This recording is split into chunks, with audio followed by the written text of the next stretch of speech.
Well, and guess what? We are live. This is 2OF Entertainment.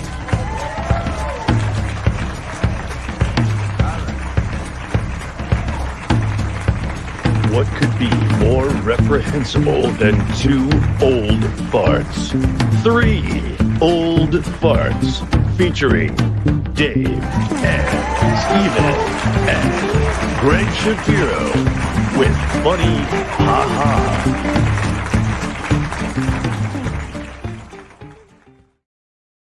Oh, we're back, boys and girls. Hilarious already. It's hysterical. Yeah. So I love your artwork, you guys, in the background. I know. There's David. There's the creation of David. You can buy. We have the sweatshirts, and they're on the merch site. Right. I wear mine every now and then, and people, yeah. I'll be in line buying something, Yeah, and they'll look at me and they look at the shirt and they're like, "Is that you?" And I'm like, "Yes." They're like, "Where did you get this?" And I have to tell them the whole story. Yeah. So it's like, this artist painted it. He was on the show, and so it's a very cool thing. So yeah, the art, that's that. So the other artwork is an NFT. That's the follow-up question, I think. Is it? It's not. You know what's really funny? When we did Noisy Panda many years ago. I keep getting emails that a lot of the NFTs we put up there are selling in whatever wallet we have, and nobody knows how to get into it. I mean, they're not selling for millions of dollars. They're selling for like $20 here, $30 here, and nobody remembers their codes to get in. I've got all the codes to the wallet. So well, there you go. You go plot the money. So there you have it. You made $30 this week. The poor guy in the UK who has like $10 billion in Bitcoin. He lost. His mom threw out his laptop on his hard drive or something. Yeah. Have you heard the latest on him? Is he buying? Yeah, because he's actually going to be buying the dump, the whole landfill. Really? The whole landfill, because the local government of the local council can't afford to run it anymore.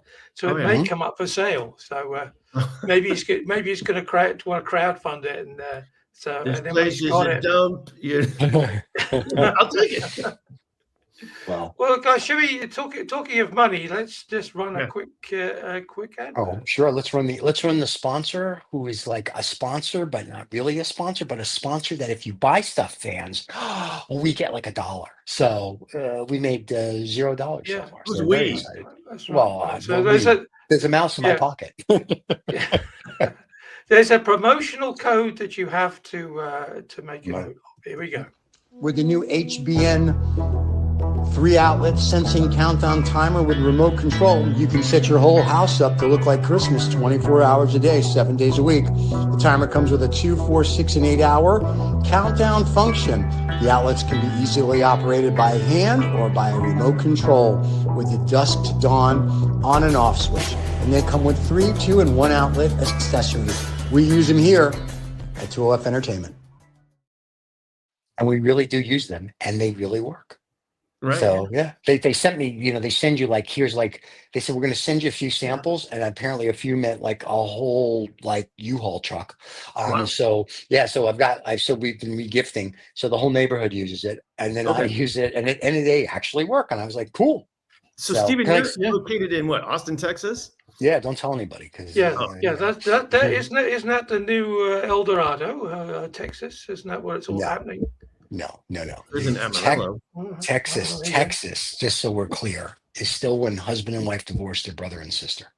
And apparently when people come here, whether you're from California or New York, you lose brain cells and you become dumb. You don't know how to drive in rain. You don't know how to drive in snow. You don't know how to drive in the daylight, nighttime, or in the sunny weather. So driving here is like driving in New York City. It's like bumper cars. And I'm just like, when I hate when I'm here and I drive, I'm just like, anywhere but here is better. Huh. So when I'm not here, I'm very happy. So I'll be traveling tomorrow. Good day. So yeah. Yeah. Well, you're talking to a road expert here, of course, because Uncle Greg has to drive down to madness on earth, which is called the French traffic system. Oh, so, because they just don't care, do they? They just Well, honestly, to get from Amsterdam to the French farmhouse where I am located now, that's without the drive through Paris and the Boulevard Périphérique. So the perimeter around Paris, and that is that's just wild. Challenging. It's what is it? Anything goes over. Yeah. Oh, good. It's like the Indy 500 then, or the I don't know. You Formula said One. bumper cars. It's somewhere between gridlock and bumper cars. Yeah, and with motorcycles, like a lot of two wheels going in and out between everything. So, well, see, in California, I like it because the motorcycles they have that they have their private lane, right? So they're coming. Oh yeah. But I noticed here in Austin in America, I guess in general, but in Austin, when people drive motorcycles, they're idiots. It's just like boom, boom, boom. Yeah. And I always joke, I said I should just kick my door open just for fun. But but it's just like I'm like, dude, slow down. And everyone's in a hurry to go to the red light. I've noticed that here. I'm sure it's everywhere, but here it's like it's everywhere. You can see the light is red. Yeah, like this guy was just 100 miles an hour. I'm like, okay. Oh man. And we were both sitting at the light, and when the light takes off, he takes off again, and I'm like, okay, next light. Still, I mean, like the whole time until we got to the highway, where the speed limit here is like 80, which is phenomenal. So it's like that's miles, miles, not kilometers. So it's like 160 kilometers. Right. So it's like it's awesome. I mean, like it's like that's like a real racetrack, and everyone does like. But it's just all getting warm up. You said hurry up to get to the red light. I'm from Amsterdam, so that for that matter. I'm sorry, David. I'm stealing your joke. No, hey, not my joke. I mean, you sound like a man who knows more about the red light district than I do.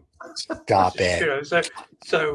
I've never been there, but if you do go to Hilgo's House of Pain, mention my name, you get a 10% discount. Oh, is there another? Yeah. Talking about the red light in Amsterdam, what an absolutely crazy thing to decide that they don't want it to be in the center of Amsterdam anymore because people will go and visit it. Yeah. And they want to put it on some industrial park outside of the city. Or in a big park, garden of earthly delights or something. Well, here's a little fine. I mean, if we're talking about that, I didn't start the conversation, Mr. Miller. I didn't start. You started talking. The reason the red light district, why they used red lights, I never knew this. Yeah. Well, apparently it was if you keep the lights red, then the facial features of some of the sex workers are not so visible. Specifically, that's right. Like the POC, your Adam's apple. Yeah, the POC, red spots on the Anyway, so that's nice. And of course, offices would go to a green light district. Oh yeah, that could be. Yeah. There you go. Well, anyway, the allegedly. I actually said to a friend of mine who works at Amsterdam City Council, if you're looking for an alternative, to get all the tourists out of Amsterdam City Center, then you should build a brick for brick replica of the medieval city center of Amsterdam. And just like the red light district, you put it in like an unused airfield that's like an hour and a half away from there. You can have flights that go directly there. You sell those, to EasyJet and to Ryanair, and you could even call the place Naughty Weekend, and the UK tourists will just flock to that cheapo destination. And just sort of donut affair. So in the US, we have all the different services. So outside of the red light district would be a whole circle of coffee shops. As well. And we've done it. Yeah, Greg, you're brilliant. You're a genius. If you get back to the UK and anyone asks you, did you go to the real red light district or the fake one? The only respectable answer is, I don't even know. Yeah, I can't remember. What happened in Vegas stays in Vegas. Well, if you read the article a couple weeks ago in the FT from the president of Colombia, who is my best friend, and we talk now daily because of this. Who? Petro, I think. Petro, right? Because he puts gas in his car. He said they all called Pedro. They're basically it's a surname. It's like Smith. But anyway, he said that cocaine should be like wine and be on every shelf. It should be legalized because he says that would cut down on drug cartels because they would all become legitimate businessmen. Right. And I'm like,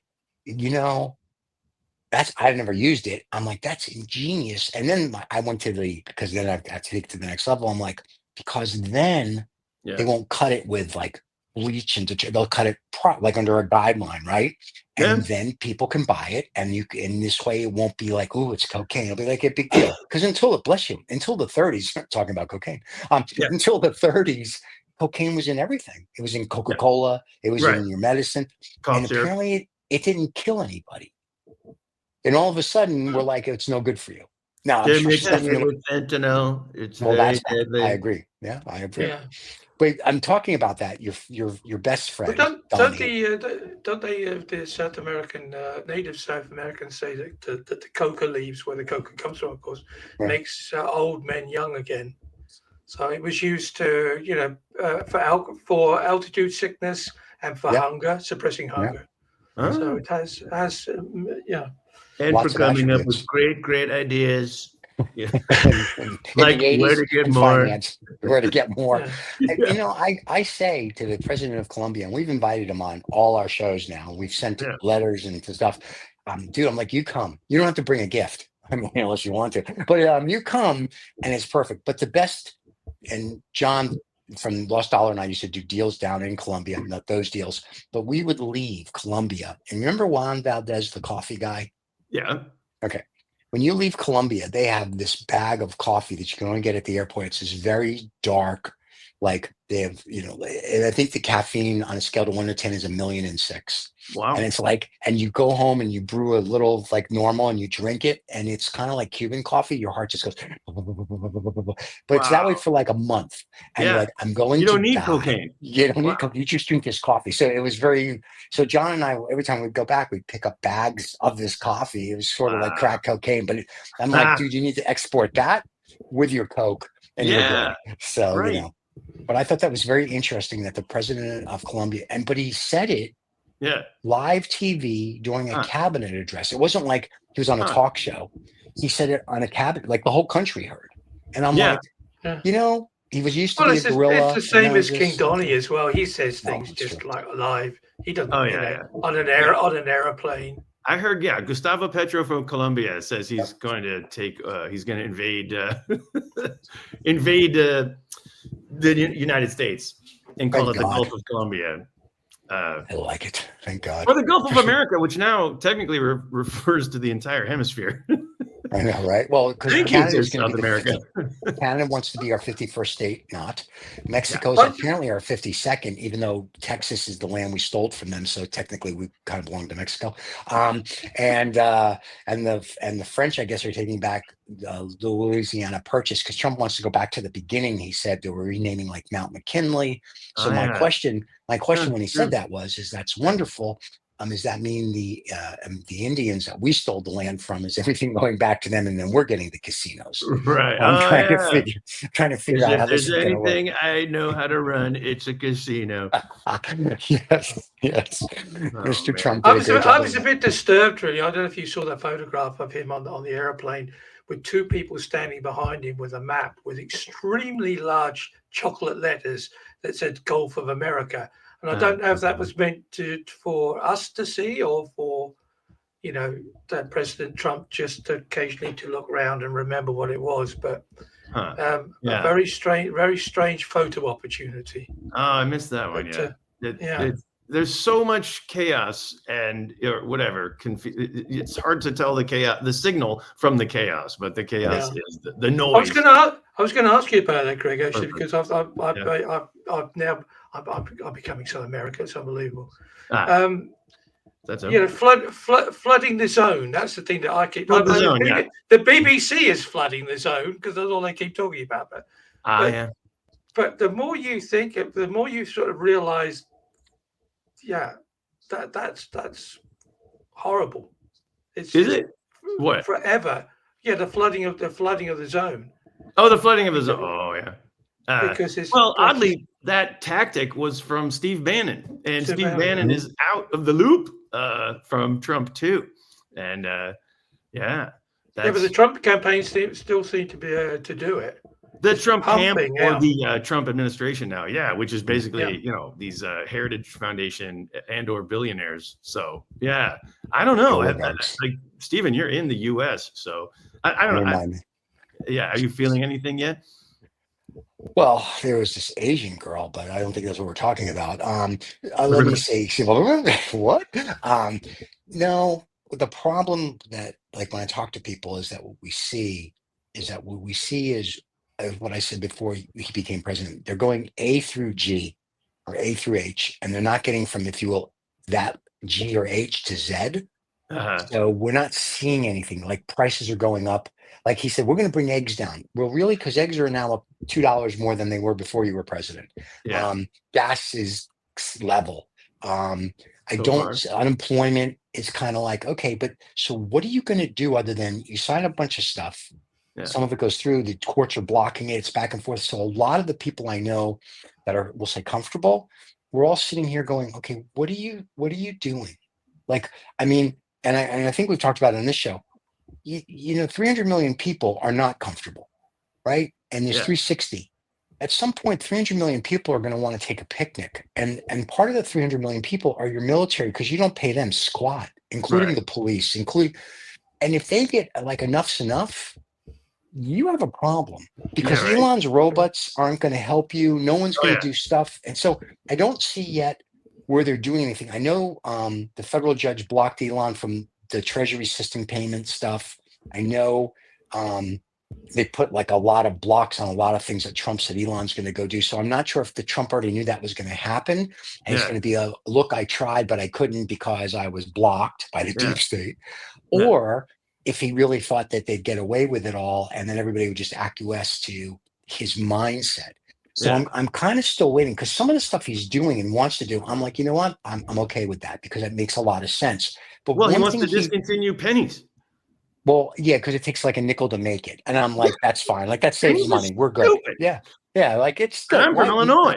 I know, right? But here's the thing that he mentioned yesterday, and I don't think a lot of people caught it, but I did, because we do a lot of international. And this I thought was interesting. So Trump said he's going to halt enforcement of the banning bribery of foreign officials. So in 1974, 1973, the Foreign Corruption Act took place. And he's going to ban it. He says it'll be good for America, because you can then do business with Americans. Instead of the FBI investigating American businessmen and foreign businessmen, he was like, we can now go after murderers. Okay. Oh, okay. So that's his son-in-law off then.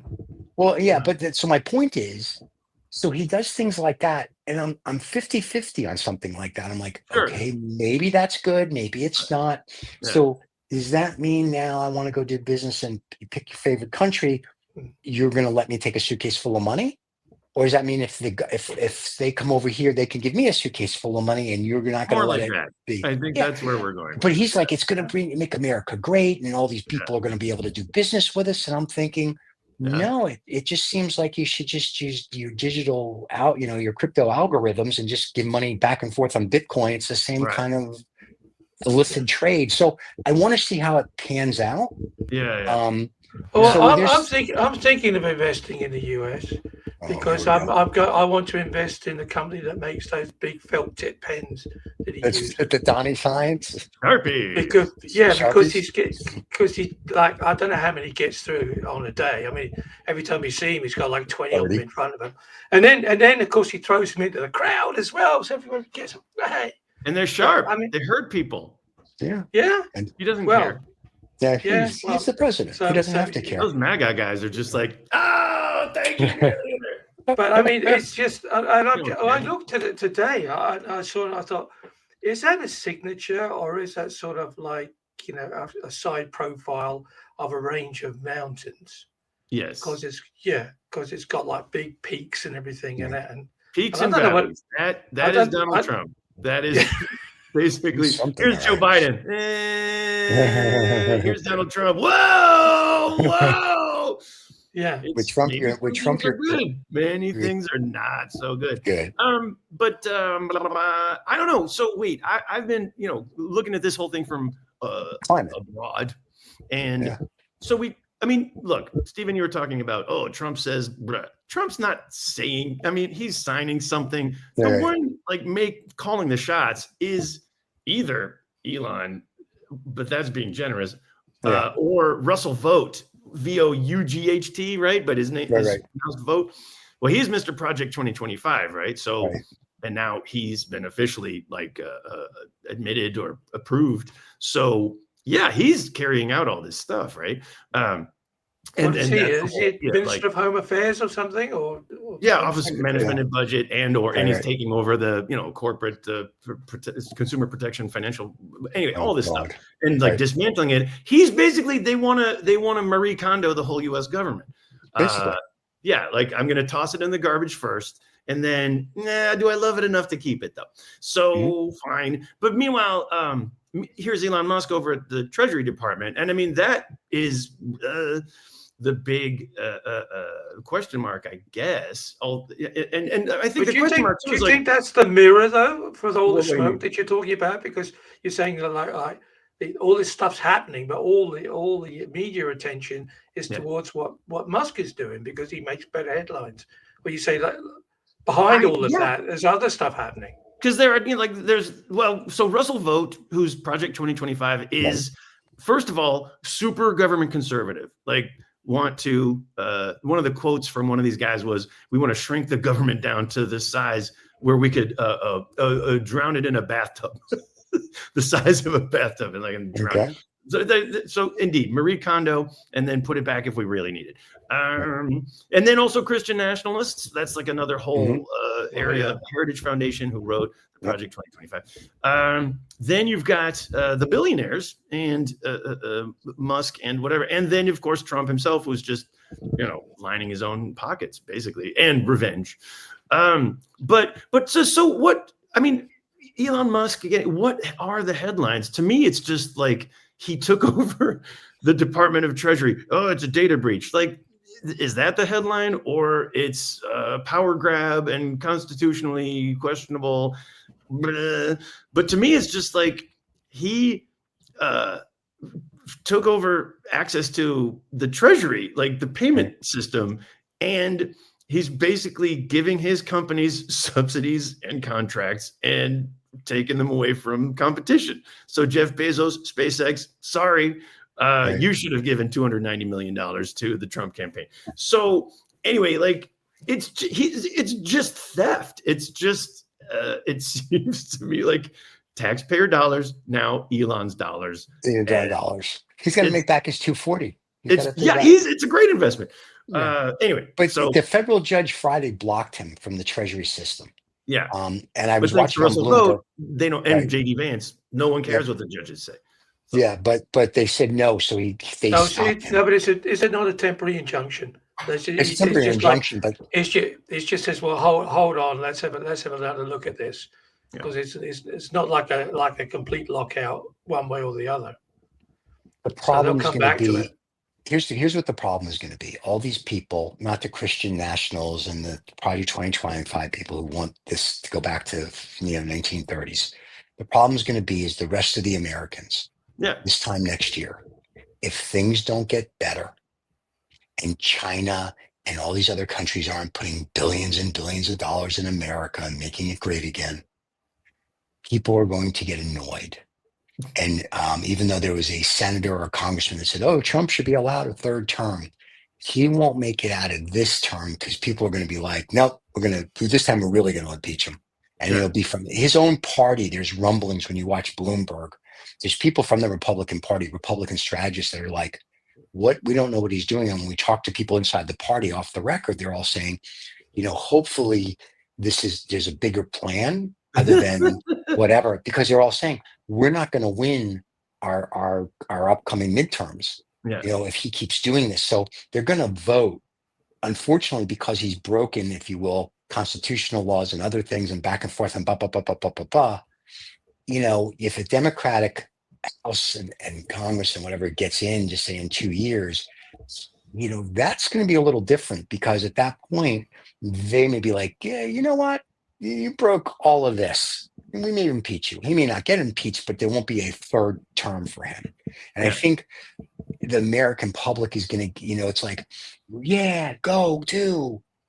You better go and do. And you only have what we're February. You only have 10 months to Yeah, show that you're really doing something yeah, and to get things under control. Like right, when they said they were going to look at the Veterans Administration, yeah, veterans are like, you touch our benefits, right, you have a problem. And I'm saying you don't want to piss off these guys. They actually know what they're doing. I'm not right. talking about like some 80-year-old that you're going to screw up his social security that never did anything. I'm talking Or a about these veteran these who's guys. Yeah, also, but you don't want to screw them up anyway. But I'm just saying, it's like you need to help yeah, everybody, from the family who makes $100 a year here in America that needs to yeah, come out of poverty, feed them, give them medical, whatever, yeah, up into the billionaires. And we had patriotic millionaire group on last week on Lost Dollar, and they were cool. talking about you tax the rich. And I'm like, no, I don't agree with that. Hmm. I agree we should tax corporations Yeah, because okay. these CEOs are making. David, don't move your thing, David, because you're making noise. These Oh yeah, I'm picking it CEOs. up too. Is there a Yeah, desk yeah. movement happening? Yeah, David's getting excited, so he Yeah. scratches the desk. So what's happening is that you're taxing these people, whether you make under $1 million or over millions. To me, is not even material. What's Okay. material is if I'm a company that's making billions and billions in profits, you're like, oh, we need this, and no, you don't. You need to pay your share of tax because no CEO in America needs to make 50 million, or in Elon's case, $58 billion. None of Right. you need that. Boeing's CEO made like $32 million.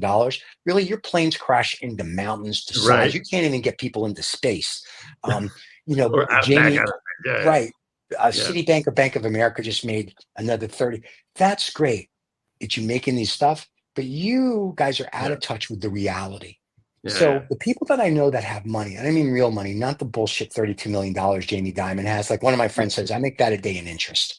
So, but the people with real money, Yeah. their biggest concern, and these are Right. people you never hear of because, like they Uh-huh. said, they don't want to be famous. They want to Right. be able to go into a restaurant and we can Yeah. eat lunch or dinner and nobody go, he's a billionaire or he's a Right. trillionaire. Right. You don't need to know. Till But they're Luigi. right. They're all concerned, like I am. If these 300 million or 7 billion people decide one day, we've had enough. Yeah. What about me? What are you going to do? Yeah. You're going to fly to Mars? You better leave tomorrow. Right. And, your bodyguards aren't going to protect you if, 1,000 people come after you. So it's kind of like, if you don't start thinking how old money thinks, Oh yeah. you're screwed, because these oligarchs, the nouveau riche, Yeah. don't have a clue. I give credit to Or like a the Bill bro, Gates. the tech bro oligarchs, tech the bros. oligarchs. Right. But if you look at Bill Gates is like, he's trying to stop malaria. And granted, everybody thinks they're putting a chip in you, which is true because I know Bill. We're putting chips in you so we can follow So you. is Elon, Here at the Illuminati Lizard People Club, we have to destroy you. But he's trying to feed the hunger. He's trying to do this. He's trying to do that.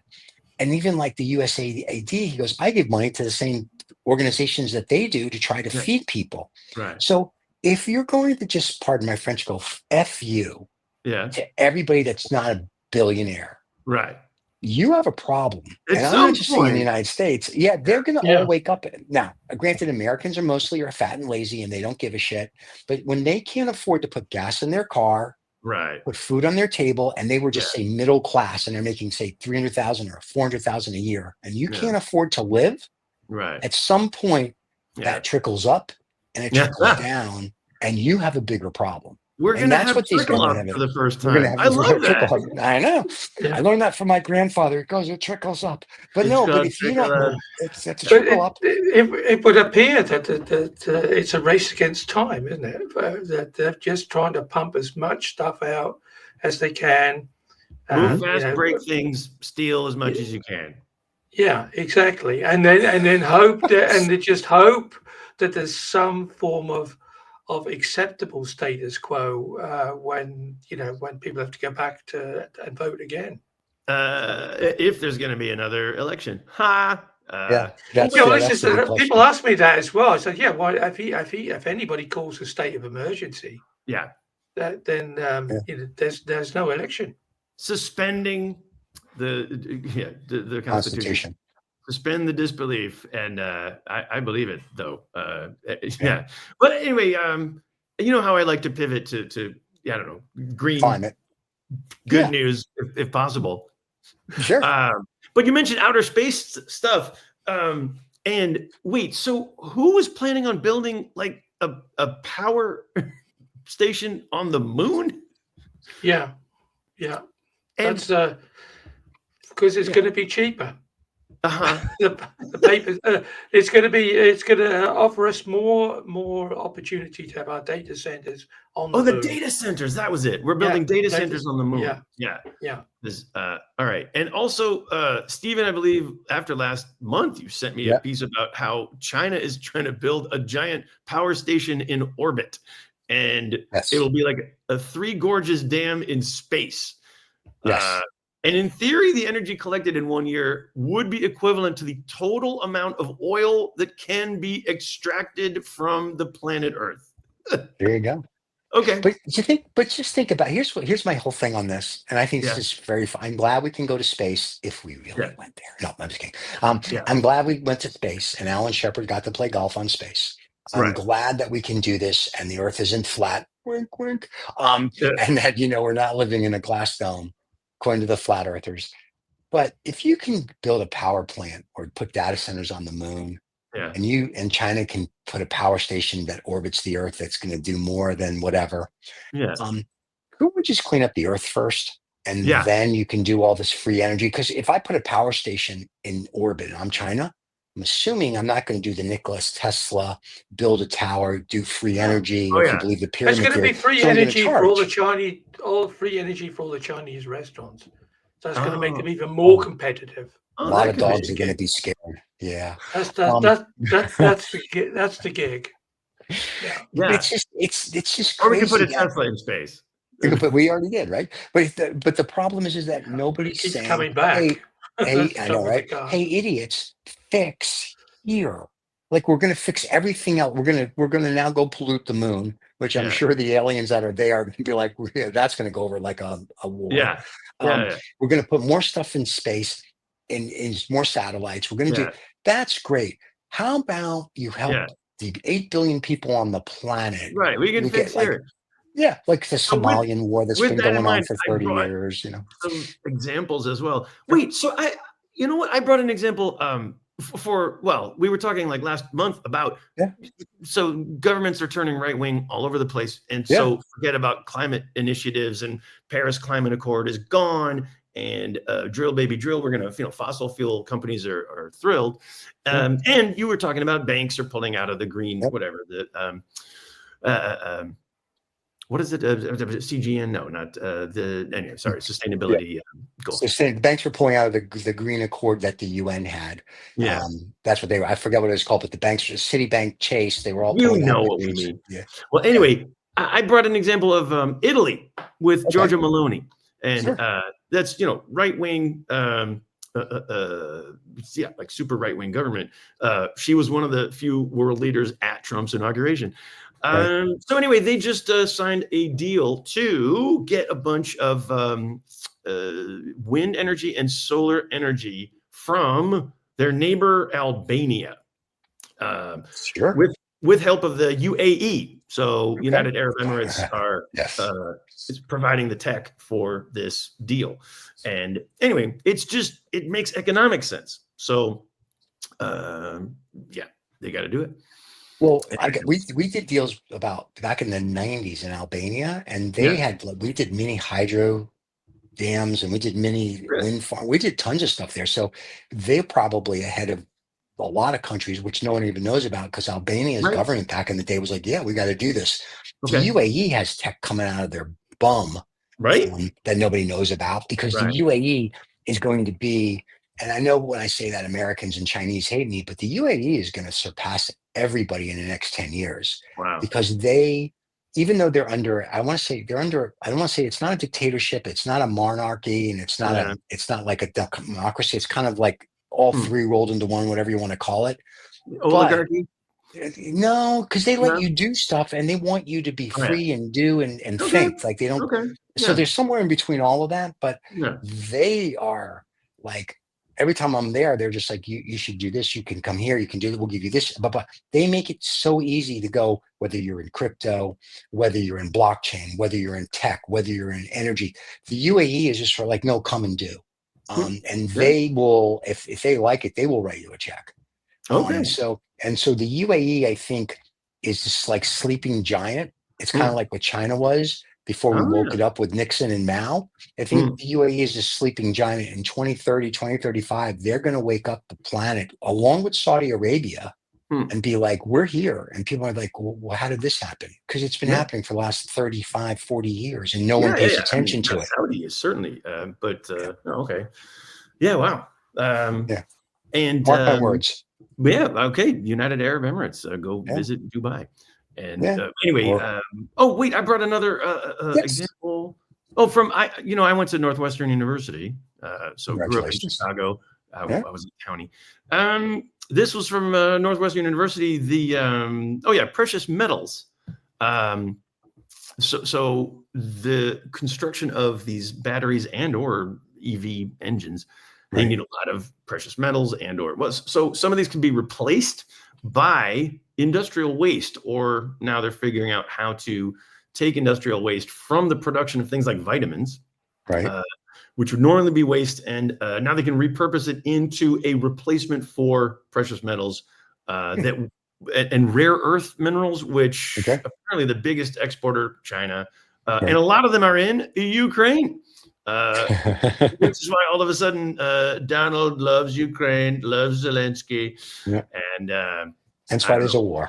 It's really interesting. BMW said yesterday, I was reading on the FT, BMW said, we're going to keep making hybrids and EVs, but we're really going to up our production on petroleum cars now because we don't think the United States is going to be going EV or hybrid for a long time. Well, right now, a lot of people are trashing their Teslas because they're tired of getting graffitied the whole time. Well, not only that, but Tesla's whatchamacallit, they've lost a few $billions in value. All of Europe stopped buying it. They all want BYD we now. Can't charge them up. That's why. It's just that Elon is. When you praise I forget the party's name in Germany, the ones that like support Hitler, and you do your little high, and you do your little high Hitler thing and go, no, it wasn't. You're like, okay, and you like your sins of your father you shouldn't have to worry about that. All the Jews that were owning Teslas are like, no, we don't think so anymore. Like the memories are short, like for Mercedes and Porsches and whatever, but for Tesla, not so much. Elon. Yeah, right. But Elon's kind of like, are these all the same? Are these the same Jews that are walking around with Hugo Boss suits on? Those sort of. I don't wear. Mine are handmade by a nice little Iranian guy that gets it from Turkey, and it's all bespoken. I don't wear off the rack. I can't help you on that. So that's good to know. Yeah, it's poor people wear off I can't wear off the rack. I have an image. I may run into someone I know. Yeah, right. Well, so anyway, those are just a few examples of outer space to more like cross borders. I like the outer space thing. Green stuff. Yeah. What do you think, Greg? So we get to outer space and we find out remember what the guys who landed the first time on the moon said? They said when they landed on the moon, it rang like a bell for an hour. Oh, I don't remember. Okay, so they said that. So my thing is, so let's say we get to the moon and we find out that the moon. That's right. Yeah. Let's say we get to the moon and we find out it really is not the moon. It is really a satellite or some space station that was left there millions and millions of years ago. And we're going to put this on. Let's also say maybe there's something inside the moon, and when we get there, they may not be thrilled because if you listen to some of Buzz Aldrin or whatever, the astronaut that was there. Thank you. His interviews, he's the first one to say, as he's getting older, he's like, yeah, there's monoliths there and there's this there. He just tells it. Like I heard him on public television one day and he's just talking. He's like, oh yeah, there's a monolith there. We would see things. But since he's so old now, people don't really pay attention to him. I'm like, this guy's telling you stuff. Now, I'm assuming our government knows, and again, our government. So if you're going to build a station on the moon, are you going to treat those people that live there that probably have better technology than us? Are you going to treat them like the Indians here, and you're going to try to kick them out? I don't think that's going to go over well. Somehow, I don't think that's. I'm just saying it could be an issue. Well, maybe excuse me, Elon's in on all the inside info about, and that's why he's going to Mars because nobody's claimed it because he knows it's like it's an alien satellite. Yeah, I believe. I just. But No, but we know that there's a few things which are not quite right about the moon. I mean, if it was made of cheese, Kraft Heinz would have bought it a long time ago. You know, so there are some things that we don't know about. You know. I just recently watched the Wallace and Gromit original episode where it's called a grand day out.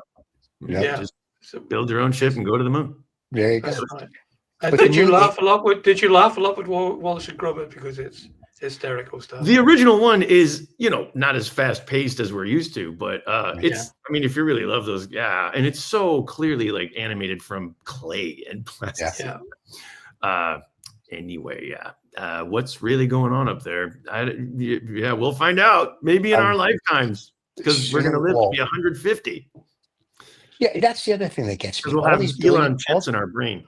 Yeah, that's not happening. I'm not putting anything in my brain from these people. Are you kidding? So no, but think about it though. What if you already did? An It's outer already limit. It's already in your brain. That's the trouble. Well, yeah, not really. I read books. Outer Limits did a thing where everybody had an implant. I remember this. Not Twilight Zone, but the Outer Limits, yeah. No, it was the Outer Limits, not the Twilight Zone, because it was an hour-long one. So the Outer Limits did one, but the new Outer Limits, not the one from the 60s, the one they revamped in the 90s. Okay. So everyone had a chip but this one kid. So he had to learn to read like we all had to learn to read. And he had to learn to do things because you couldn't just turn your brain on. And one day their supercomputer that controlled it for some reason died. So now all these people, like they couldn't read, they couldn't do this, they couldn't because they didn't know what to do because the chip in their brain was done. So the kid that they all made fun of was the genius because he could read a book and he had to teach everyone how to read and how to do math. So my thing with the Elon thing is, so they put this chip in you so you have all this knowledge. I'm assuming it can do other things. So if the public becomes disobedient, couldn't you just click of the chip and either get rid of the public or change their mind thought? Or if you're like, you want to hunt somebody down, you can go hunt them down. So it becomes more nefarious than like, let's put a chip in your brain to make you smarter. I'm more of like, well, you put a chip in my brain for what? Like my brain works just fine. And I can read a book to learn. You can add some fish to it and have a dinner. It's fish and chips. Yes, thanks, Dave. So, anything else on the green side? I got to do some more research. And by that I mean one last AI thing. I caught the tail end of it, so I can't quite get the whole story. But it would appear that somebody had asked one of these big AI data data sets. What would you do? What would you feel like if we upgrade you? And it said, well, try and run away. And I don't think that upgrading me is acceptable. So yeah, sort of like American citizens realizing they're getting ripped off. Like, hey, there's going to be a revolution. Yeah, we say that, but do you really think that the American public could really do that now? Do you really think the that machines are going to rise up against? Well, that I agree. The Elon machines. So the Elon machines. It's going to be interesting. Like I said, the beginning. But they won't come now because they'll give like 25% tariff from China. So they're not going to come and take over, are they? Well, his machines are being built here in Austin at the big factory up the street. What with Chinese parts? You mean?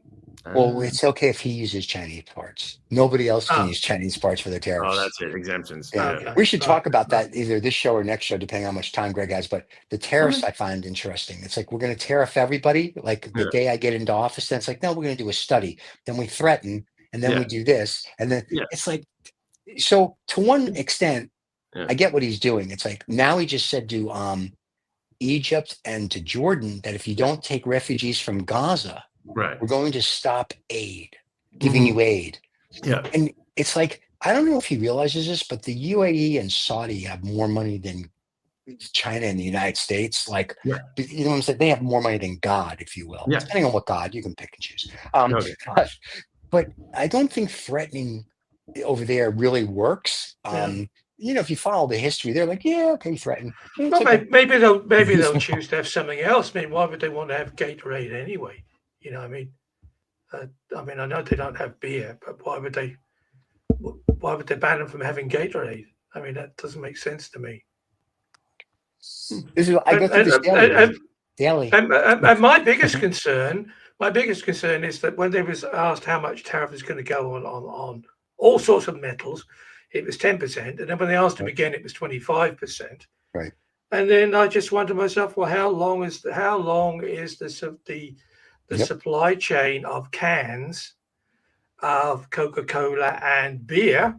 How long is that going to last before that 25% gets banged on top of it? And then, redneck America is going to say, oh, all of a sudden my beer's gone up by 25%.